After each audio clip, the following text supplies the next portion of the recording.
네, 대장동 일당으로부터 대선 자금을 받은 적이 없다면서 혐의를 강하게 부인해온 김용 민주연구원 부원장이 사용처를 추궁하는 검찰 조사에 구체적인 진술을 거부하고 있습니다. 검찰은 김 부원장의 과거 금품 수수 의혹도 들여다보고 있는데 지방선거로까지 수사가 확대될 가능성이 커 보입니다.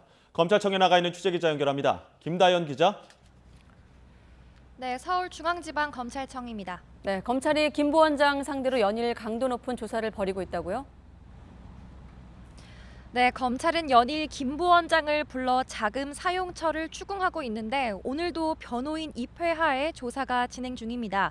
돈을 받은 사실 자체가 없다며 혐의를 강하게 부인해온 김 부원장은 검찰 조사에서 구체적인 진술을 거부하는 거로 알려졌습니다. 돈을 받지 않았다는 입장에서 다른 사안들을 진술하는 게 의미가 없다는 취지입니다. 하지만 검찰은 일단 돈을 줬다는 대장동 일당의 진술이 일치하는 점에 주목하고 있는데요.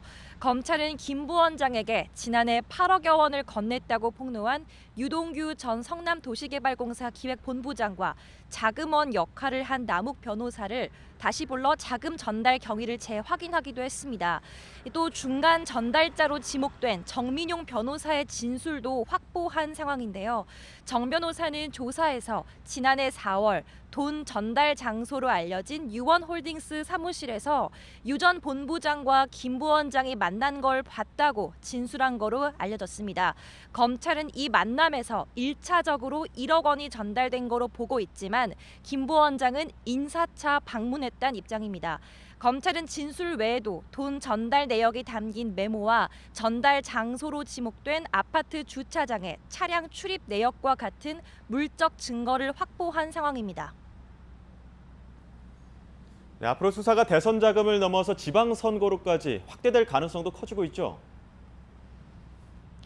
네, 검찰은 김 부원장과 이재명 민주당 대표의 또 다른 측근 정진상 대표실 정무조정실장이 과거 성남시 의원 시절부터 대장동 일당과 유착 관계에 있었다고 보고 있습니다. 검찰은 지방선거가 있던 2014년에도 주목하고 있는데요. 미래신도시 개발 특혜 사건 공소장에도 관련 내용이 언급돼 있습니다. 공소장을 보면 유 전 본부장이 대장동 일당에게 부동산 개발 사업을 계속하려면 이재명 당시 성남시장의 재선이 중요하다고 말하거나 남 변호사가 유 전 본부장에게 지방선거 무렵인 2014년 6월까지는 자금을 마련하겠다고 말하는 대목이 나옵니다.